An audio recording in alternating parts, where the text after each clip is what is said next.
So, looks like we all made it on stage. Good day, and thank you all for joining us who are out and have joined our session today. Today we're going to talk about open source and whether it's the savior of the cloud-agnostic business model or not. Our goal today is to really have an open discussion with some key industry experts, and we'll get them to introduce themselves in a few moments. But my name is Adan. I'm the Chief Technology Officer for a company named Intrado, Life and Safety. What we're focused on is public safety around the world. 90% of 911 emergency calls go through our applications in some way or the other throughout the United States and Canada. And so we've been on a tremendous transformation related to cloud, as well as private data center and hybrid infrastructure for quite some time. I'm proud to lead that team. 32 years in the industry, recently authored my first book, Respect the Weeds. If you're interested in digital transformation and my thoughts about it, please check it out. It's on Amazon.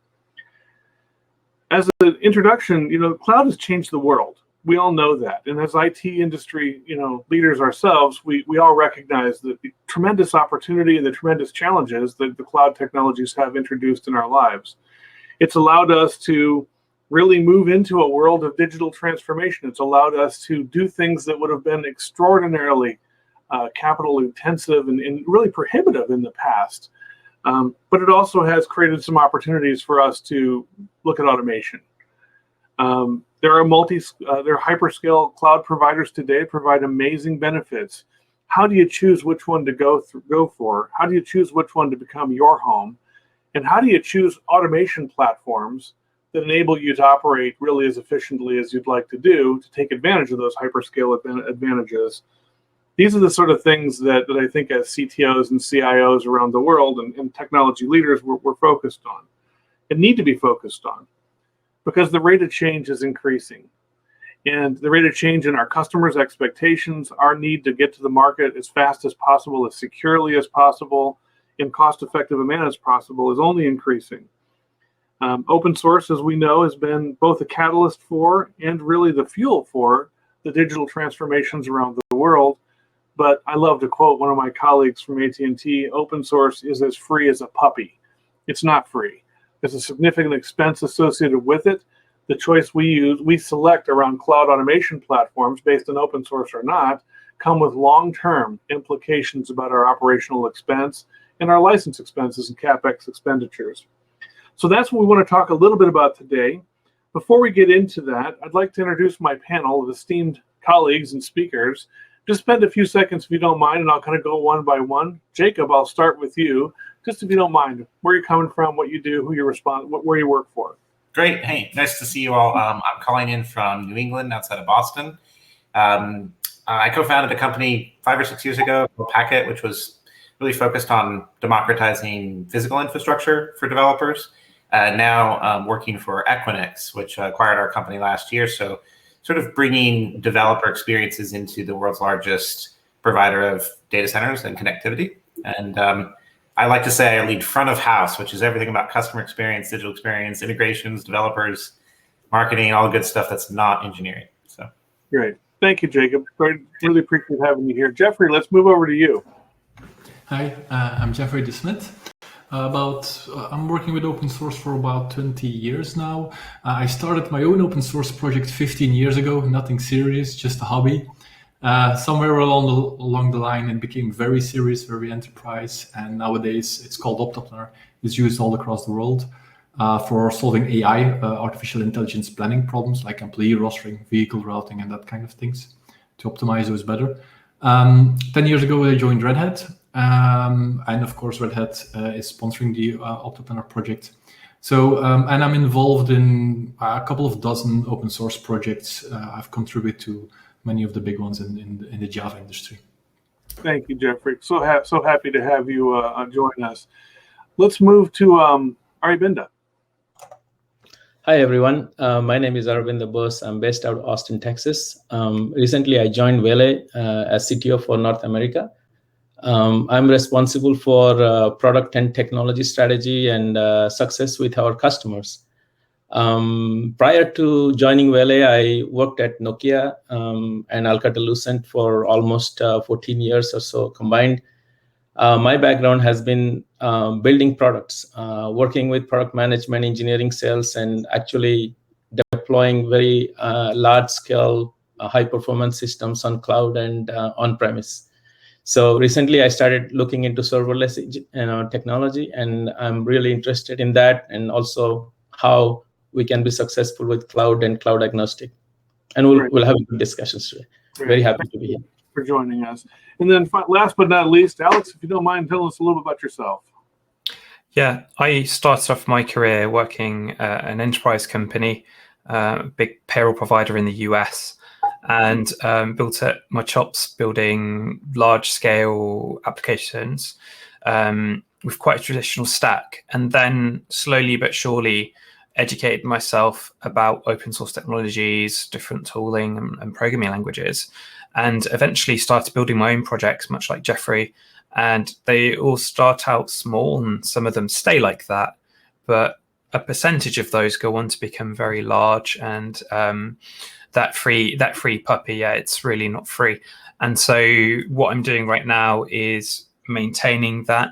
Waylay's actually a customer, which is great, and one of the best customers, I'd say, because they also sponsor the project, just like Red Hat with Geoffrey. So looking forward to sort of getting into that a bit more.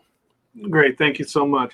We'll start off by jumping into the deep end, and I'll just put this out to the panel. If all of you have perspectives, please do share openly and let us know what your thoughts are for my panelists.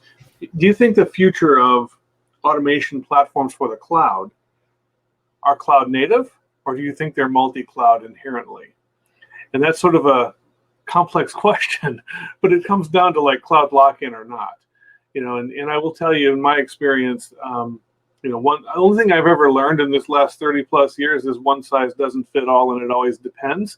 So I'm interested in your perspectives about a cloud native or a multi-cloud approach to cloud automation platforms. And maybe I'll just throw that out to the audience here, not to the audience, to my panel here to see what your thoughts are. Any thoughts on that? I'd love for Alex to kick it off. Alex, cloud native and you good, like peanut butter and chocolate. Yeah, it's funny, Adam, because I didn't expect you to equate cloud native with being a product from a hyperscaler, because I'm CNCF ambassador, part of the Cloud Native Computing Foundation, and we kind of look at cloud native as applications that run well on the cloud and maybe play well with other solutions. So I wouldn't necessarily equate cloud native to mean locked into a vendor. I guess perhaps we could change the question to, do you believe in SaaS managed products or perhaps open source is the future of automation? And when you ask that question, well, I mentioned Waylay, and we have some people from Waylay here. They spoke to me over quite a long time, lots of calls with Vaseline and with the CEO as well. And they were saying, well, look, we could build a solution that works on AWS. Right. We kind of need to use GCP as well for various reasons. So then we could build a solution that worked on that, or we could build some abstraction layer and maintain it. But if we used OpenFaas, it's already open source and compatible with the two clouds.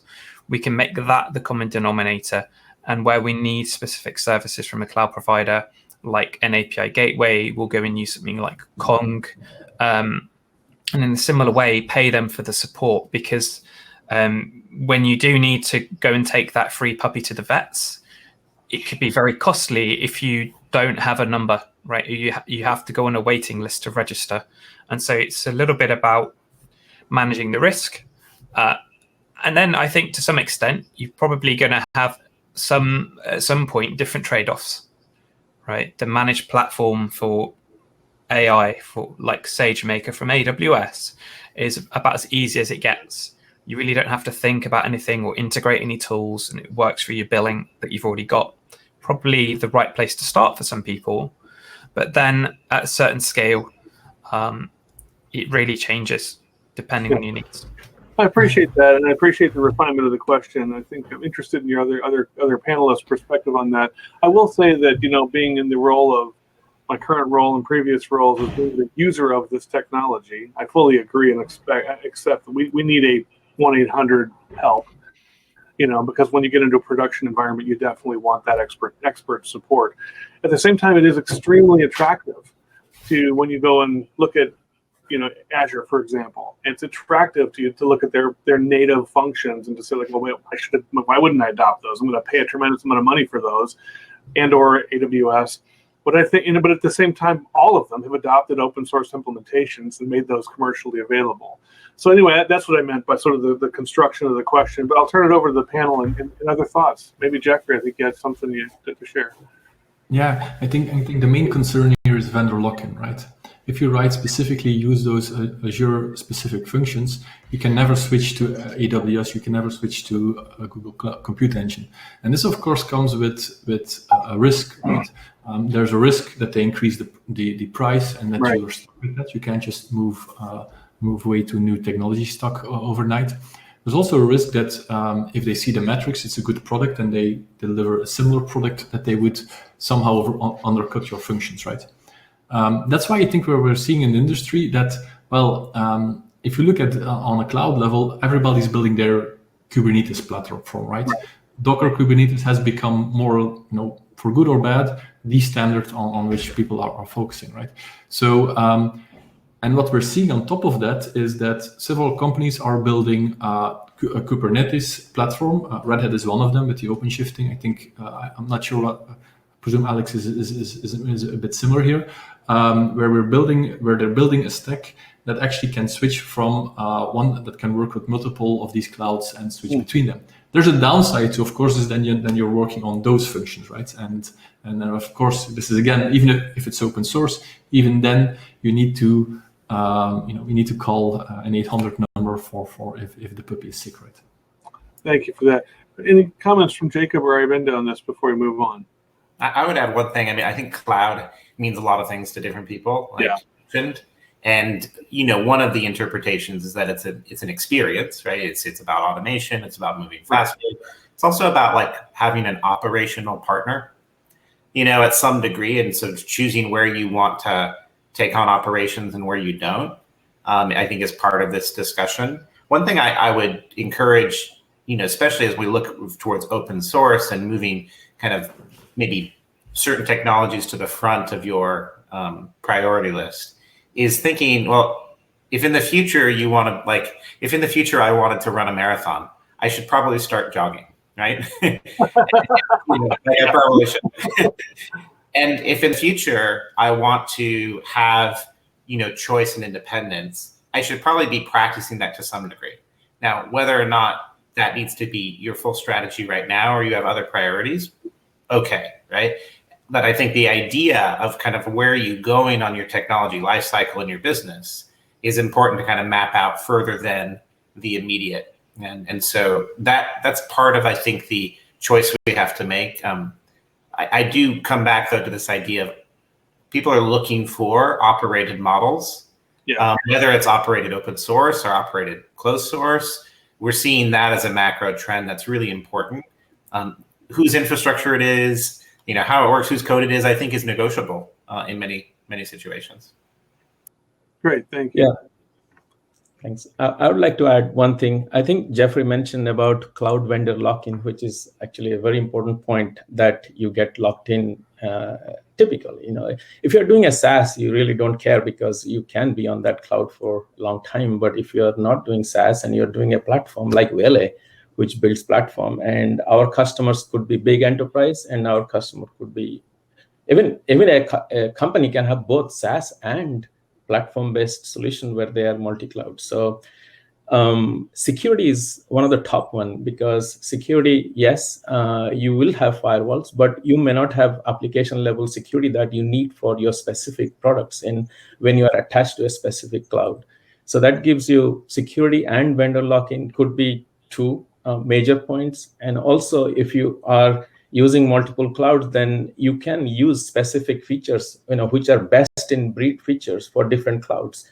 And you can build your platform even cloud agnostic, but also taking advantage of features from each cloud. And your platform can be pretty powerful that way. Thank you for that. So I guess I'd like to move on to the second question. Maybe this is controversial, I hope not, but just to get the ball rolling again. can open source projects really survive without big company support? I will say, I donned the red hat myself. I went to the trade show, got it, much to the embarrassment of my daughter. I wear it around, and I'm proud of it. But can that happen? Can we actually support a broad community of open source projects without corporate sponsorship, funding, and support? I'll put that out to the team as well. If I may start with this one. So for the first years that I did OptaPlanner, I did it as a hobby. And so, and sometimes there was no improvement for months because I was, I was fixing my house or something like that, right? So that changed all when I joined Red Hat and they started sponsoring me. And then, when we productized it to actually sell support upon it and we build a team around this. Now we're working on this with 7 people full time, and this is just the core team, not to mention the others, all the supporting the engineers around this. This makes a big difference, and this makes a big difference in the quality of the open source projects. We've seen the same with OpenSSH, right? The heartbeat incident. That was being maintained by 1 or 2 guys somewhere. There's a famous XKCD cartoon around that. The whole internet was based upon that, and the whole internet almost collapsed because of this small security bug. We need to the business model for open source is one of the big challenges of open source, right? And there's multiple there. But this needs to be a stable, reliable, long-term thing. We cannot rely on engineers doing this in their free time. This can work for some projects. There are projects where this works for, but for all of the big ones, you look at Linux, you look at Firefox, you look at Chrome, you see companies behind that with some sort of a business model, but which are not, and in many cases, which say, okay, we are an open source company, right? We will continue to do this in open source. We will not switch to another model. But we have seen but this is maybe for a later quite interesting case. We have seen a few cases where they switched from open source away from like the Elasticsearch case, like the MongoDB case. And those might also be interesting to look into why that happened. I think that I'd add something there, which is that how we understand the value of open source is important to this. There's a certain cultural association with open source that many of us kind of either grew up with or idealize. It's like saying the word hacker, and that has real risk of going away, right? Because of, the evolution and the importance of both the internet and open source as part of that. From my vantage point, I've spent a lot of time in the venture community over the last few years. There's never been a better time for open source in that sense. Like open source is driving new and very efficient business models.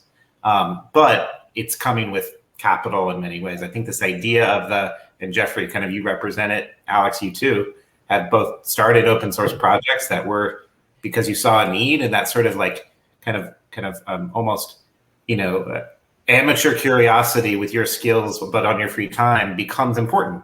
And that has risk, I think, for sure, because of the things you pointed out and the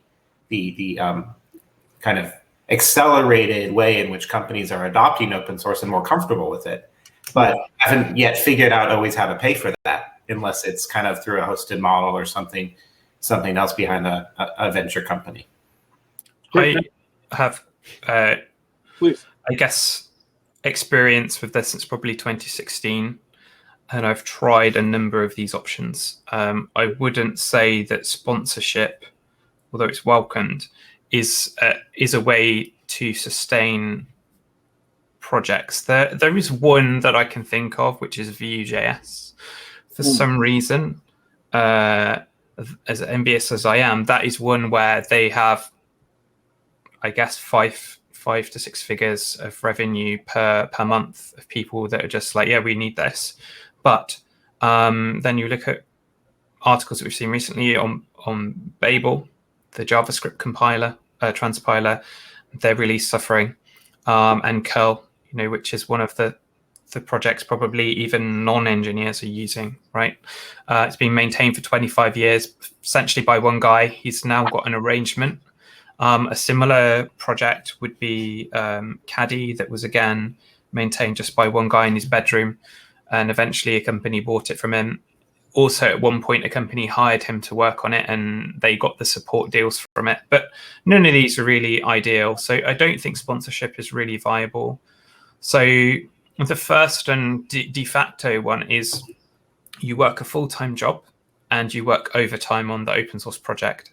And to begin with, you don't mind because it's the passion project, it's the interest, it's the itch you're scratching, and it's actually a bit of a boost to get people using something that you've written and giving feedback. From there, it really comes down to, okay, well, maybe a company would hire you to work on it, but your objectives and your values better align with what they want. Yeah. VMware offered me that scenario, and we built a team out. And then, unfortunately, they just said, right, well, we're changing our direction. We're going to use this project instead. And everybody was disbanded. And so that, again, unless you're very much in line with the corporation and they understand the value that you're bringing, that isn't necessarily a sustainable option. Right. Then what I'm doing right now is, as the Linux Foundation suggests you should do, is projects actually need company. So you should build a company, build a business, because the open source is just a distribution model. Mm-hmm. That is not a business model. It's just giving things away for free is not a business model. However, it's a good way of distributing it. And so they suggest that you should build a business. Had a very good chat with Pinny, Chief Revenue Officer at Container Solutions, about this. And he said, don't spend your consulting revenue profits on supporting the open source software, which is what I'm happen to be doing at the moment. Right? So against industry advice, the current way that I'm maintaining and keeping OpenFaas afloat is I am building a consulting business and develop a brand and marketing, earning capital that way and reinvesting it into the open source. But then at the same time, customers like Waylay and RateHub and a couple of others in the works are paying for pro features open core. But all of this is immensely hard to do if, like Jacob said, you haven't taken 7 figures of VC capital. At which point you're not trying to feed this open source project with money that you could be spending on other stuff. You're not being distracted doing consultancy when you really need to be building product features. And so, the ideal world is you have an idea that's so great that you and you believe in it and you want to live that way. You get your VC investment. Yeah, you hire the people, you build a company, eventually it's profitable, maybe it's not. But sponsorship doesn't work for a variety of reasons. Yeah, I mean, I agree with you. I think that, the best, in speaking about sort of the charge you get out of it, the best experience is you get people who find value in your project and use it, and then you have a way to monetize that value. I mean, that feels great. It's great. It supports the use of your platform. I think Geoffrey mentioned Mongo is a good example of that historically. And I can't imagine a team that I've had in the last 20 years that hadn't used Mongo somehow, probably too much of it, because it just was a problem that needed to be solved. You're going to say, Geoffrey? Yeah, but Mongo isn't open source anymore. True. So they chose, riches for idealism. Let's put it like this. Right? and don't get me wrong. I don't think open source and making money is an exclusive choice here. I mean, I think Red Hat shows that, right? They've been sold for the second highest amount of money ever, right?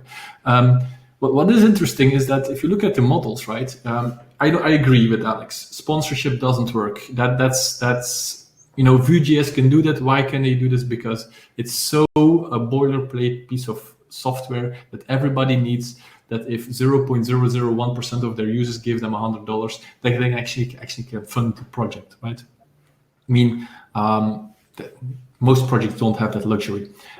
So what is left, the models, right? You can do an open core model where you keep certain features behind, which is at some point, and we've seen this, right? We were using certain open source dependencies.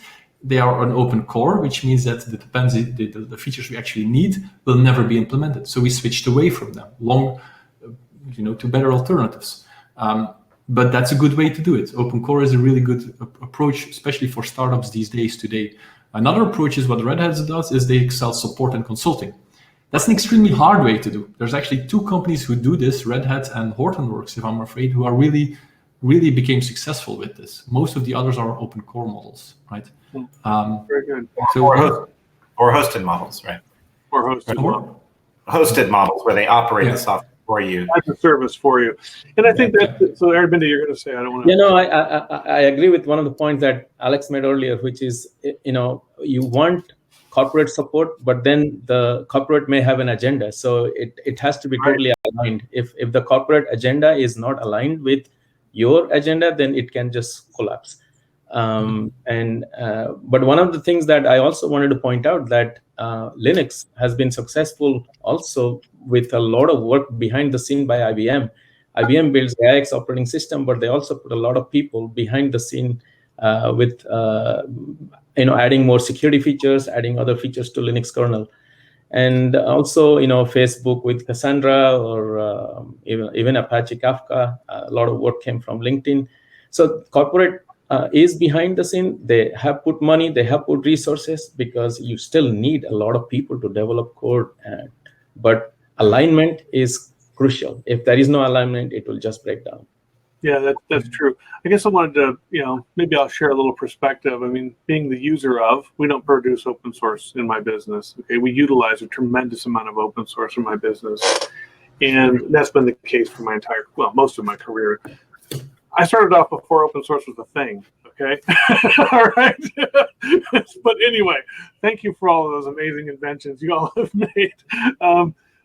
I think that as a user of the technology, it's comforting to have a company behind it that's sort of a blue chip company, okay, and that in fact it reduces my risk profile dramatically. So would I buy any one of these technologies on AWS? Yeah, they would probably have their own version of it. Would I buy it on Azure? They might have their own version of it, and I accept and understand by doing that. I'm sort of locked in to a degree, not fully, because I have developers, 500 developers. We can port if we need to port. That's not a great use of capital to go port stuff, but you can do that. So my question is, for those of you, the passion projects are clearly there, and I see you guys, and I see that in every open source developer that I meet, even all my own developers who are closed source developers. Frankly, it's just a passion for what we want to do, something that's independent. It's where we love. We know we can solve a problem. How do you see sort of the hyperscalers' implementation of the open source as a go-to-market? Is that a good thing? Is that something that you guys want to see more? I think that looking at it through the CIO's eyes, and that's my eyes these days, you have to say, I need to basically minimize my risk. I absolutely must minimize my risk. I need to be able to call someone who's a blue chip company that can stand behind me, but I want all the innovation that I have from amazing entrepreneurs like yourselves. So how do you guys see that mix between sort of the providers of commercialized solutions based on open source versus your own projects and the work that you do? Where's that sweet spot for you guys? Before we let the real experts add their opinion there, I'd like to add something, which is Please. Infrastructure operator who's decided, even we're a cloud provider basically, decided not to offer software as a service or hosted options, because we think that there's a way in which an ecosystem of technology providers, whether it's private, closed sourced or open source, both are fine. Whether it's Grafana running open source Grafana as a service or closed service something else, that I think is viable. And so we've had a lot of debates, a lot, arm wrestling debates. Alex has been around for some of them, about should we do this? Users really want us to offer this. And they do. They want the thing operated and they want the trust behind it. But I think there is an evolution happening because of some of the things you mentioned at the beginning. Things like standards around maybe Kubernetes or Docker have allowed portability in a way that wasn't possible before. Thank you, cloud, in many ways. Yeah. The thing I was going to try to add to the conversation, and I'd love to hear what Alex and Geoffrey especially add to your question, is the impact of open source. I think is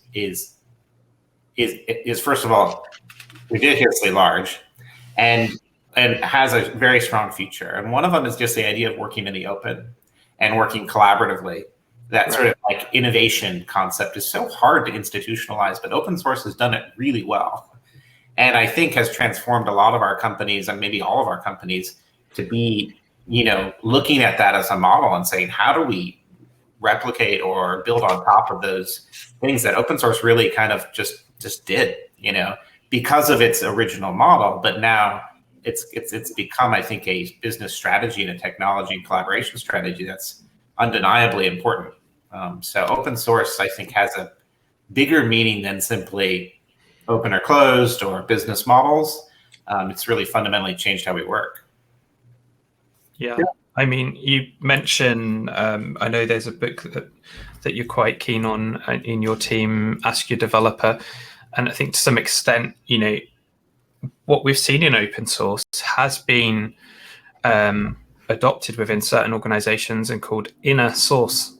And it's this idea that of including more DevOps, having a centralized Git ecosystem, maybe with a monolithic monorepo, or maybe separate repos.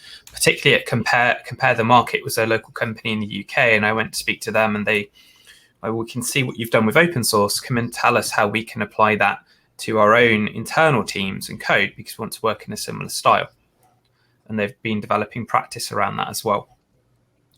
What I think is quite interesting is when you say, what do we think about a hyperscaler adopting and commercializing an open source project?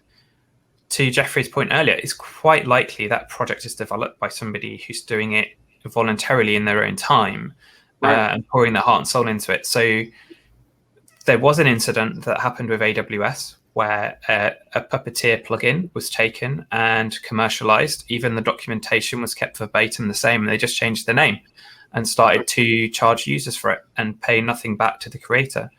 Of course, they're well within their rights to do that, because what open source developers don't really understand is the implications of the licenses they're picking.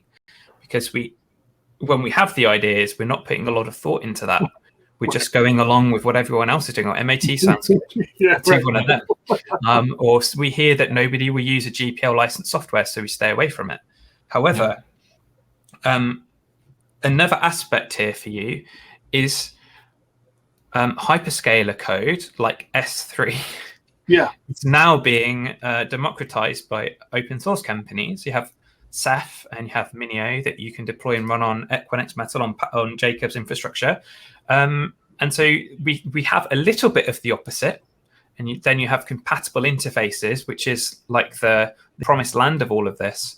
But it doesn't exist for so many other things, right? Kubernetes is trying to do some work here with CNI and CSI, these specs and interfaces for network and storage. Yeah. But there is a little bit of play both ways. The Docker container that you build with OpenFaas can run on Heroku, can run on Google Cloud Run, can run on Fly.io. Potentially, well, it can run on Kubernetes as well. Right. Thank you for that, Geoffrey. Yeah, to bring up, so the other question also, right? We're seeing these managed services, right? We've seen, for example, Amazon. What Alex was mentioning with the Puppet plugin there, right? What we're more or less seeing is like three areas of open source, right? Up until the end of the 90s, what we were seeing is that open source, we had to convince people to use open source, right? And the last 20 years, what we've seen is everybody's using open source. Nobody's still writing software without a piece of open source in there. Right? Yeah. But there's a big difference between that first area, because in the first area, people were GPLing their adding GPL license on their open source, and nobody was using that because it's not really business friendly, right? You cannot really sell software that actually uses GPL software inside. They're provided the limitations, especially when you do imports and stuff like that.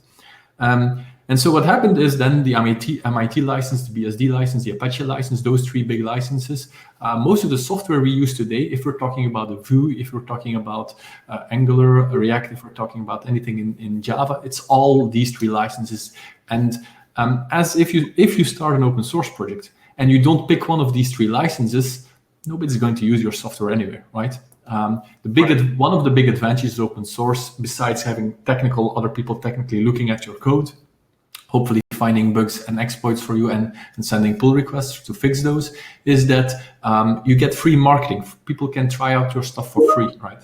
The big challenge is then to get them, when they use this in production, is to pay for to get them to pay for it for subscriptions and so forth. Now we're getting into a third area, I believe. Well, not just me. Now we're getting into a third area. It's that where we see, for example, with the Elasticsearch case, what happened?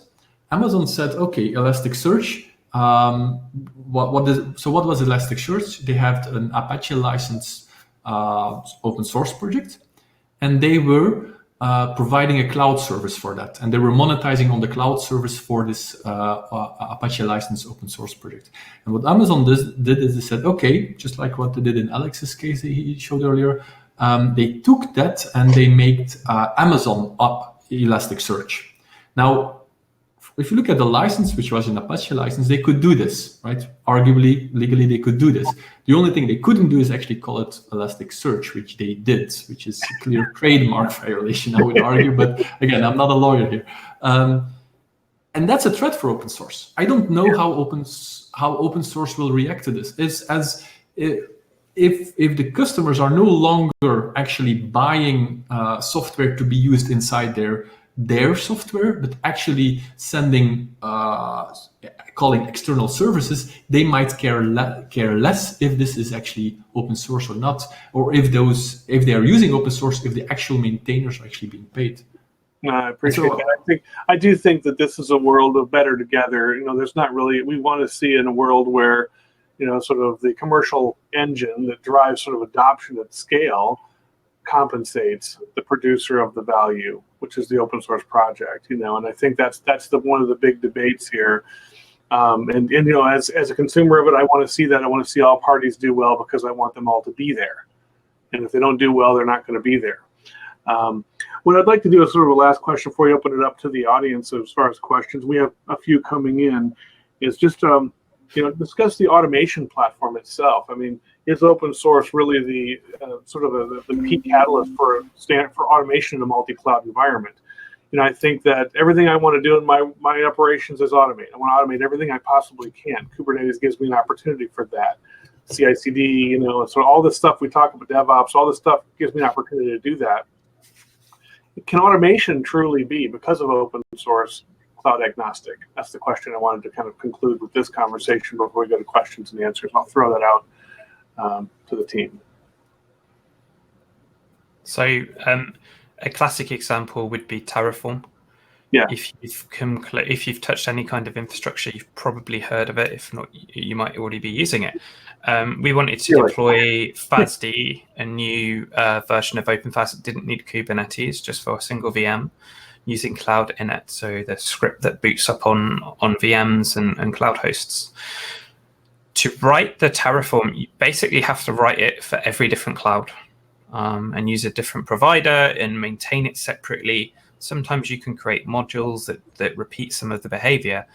So unfortunately, that promise wasn't really there, but we were able to use one tool, have a consistent interface for Terraform.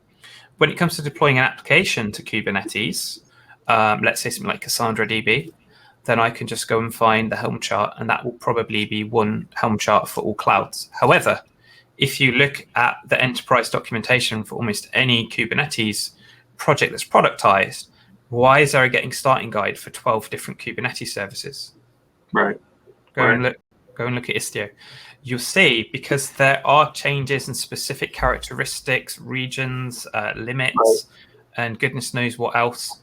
So I think it gets us some of the way, but you will find that quite often there are customizations that you have to maintain, and it's just a case of what the trade-offs you want to accept. Fair enough. Other thoughts, Arvind? Sure. I wanted to add that though cloud agnostic has some advantages, it also has some disadvantages. Like, when you build cloud agnostic software, you want to take care of multiple clouds. It will eventually bring a lot of complexity. And complexity will translate to, do you have the right people? Do you have the right skill set? So then comes number of people building products. Now with IoT, 5G, and everything going on, it's going to be a massive number of projects, massive number of people working on many different projects which are complex. So at the end of the day, you need automation. And that means how are you going to automate without a low code or a no code platform? And that's why the low code, no code platforms are popping up now to take care of the complexity in automation. And also, it is just not coding, right? It's software and also deployment. And how do you make it easy to deploy once you took care of the low code platform? The easy to deploy means you bring, give the infrastructure responsibility to somebody, like the serverless computing. Just do the function as a service model where you are responsible for just the business flows and just the business application. So eventually you will see that it will bring a lot of complexity when you are trying to do cloud agnostic. That means automation, that means low code, no code, and serverless. So thank you for that. Jacob, any thoughts? Anyone before we move on to the... I would just one, because I'm not a developer, but I really see, for me, that the idea that we're all living in a software kind of world, or a software-minded world, is the answer to the question is going to be yes. Like low code, yes; no code, yes; all code, yes. Right. Like there's kind of a thing that I was going to ask a very snarky question, Arvind, which was like, how much code do you have in your no code platform? Right? Probably a lot. And I think that's kind of the reality we're living in, where software is becoming a competitive, call it automation, call it whatever you want. Yeah. Software is becoming, a major, if not a dominant part of the value that companies deliver, because they're moving digital and they're delivering value digitally. And so I think the answer to it is yes. And lots, Adan, you started the conversation with like, there's always going to be different implementations. Right. I think the variety that open source has inspired is one of the things we need to take forward, especially as we scale and try to be more sustainable and, find purpose fit solutions for hard problems that we need to solve. And some of them are commercial problems, some of them are societal problems. But as a non-developer, I really love software. Yeah. I love what it does. The benefits. And one thing I wanted to do, I'm sorry if we cut this question off a little bit. We have 3 minutes. What I wanted to do is, there's one question that's getting a lot of traction in the in our questions, which is, this is from Carl Keller, John Cal Keller. Sorry, pardon me for that. Has any single maintainer open source project based their model on a subscription basis, where subscribers get access to privately updated source on a week/month earlier than the general public? So for the audience there, do we understand the question? Can we share some thoughts on that? There are some what I would call who call themselves indie devs or indie founders who are very much into this at the moment. There's a movement called sponsorware, and the idea is that the product is paid for until there's so many sponsors on a recurring basis, at which point the code is released to everybody. We're starting to see some new models, particularly from this crowd. But I would say that it just sounds a bit like an enterprise product or open core play to me. One thing that Jacob was saying earlier was that you have all of these pieces that you need to put together a platform. You've got your cloud automation, your Terraform, it works on AWS, and Adan's team can flick a switch and it will now go onto GCP. The problem is getting it there. And Steve McGee was talking about this on the Kubernetes podcast by Google this week, in this week's edition. The problem is that if you have something like Istio installed, maybe another couple of products that use Kubernetes extensions, going from one minor version to another can be extremely complex operationally. Yeah. And there's so many moving pieces that actually just maintaining and updating a service mesh could break your production environment. It could be almost impossible to do that without downtime. And so I think we need to really think about how we're going to sort out the disparity and the fragmentation of using 11 different projects from the CNCF landscape to get your results, and whether it be your low-code platform or otherwise. Because when you're competing against a hyperscaler with a managed one-click button, it's a pretty high bar to get to. It sure is. Thoughts on that, guys? Geoffrey? Well, on that question specifically, I would argue that Google is doing that with Android, right? They are releasing the code earlier to their partners than they are to the open source world. I think by 6 months or something like that. Of course, they're not a single maintainer. But any project, open source project that is a single maintainer needs to grow to a multi-maintainer project because, everybody, the bus factor alone, right? Everybody can get hit by a bus rate. Great. Thank you. Look, we're coming to the end of our time, and I just wanted to take this opportunity to thank you all for your participation and the great questions and answers. I appreciate all the people on this call. I only knew one of them at the beginning of this session, but I'm going to be looking you all up on LinkedIn. Feel free to do the same for me. Thank you very much for all of your commitment and all the work that you do in open source. As I said, it's changed the world that I live within, and I'd love to continue the dialogue, beyond this session. So thank you all, and thank you to Waylay for really providing this opportunity for us to talk. So have an outstanding day, everyone. Thank you so much. Bye-bye. Thank you all. Thank you for hosting.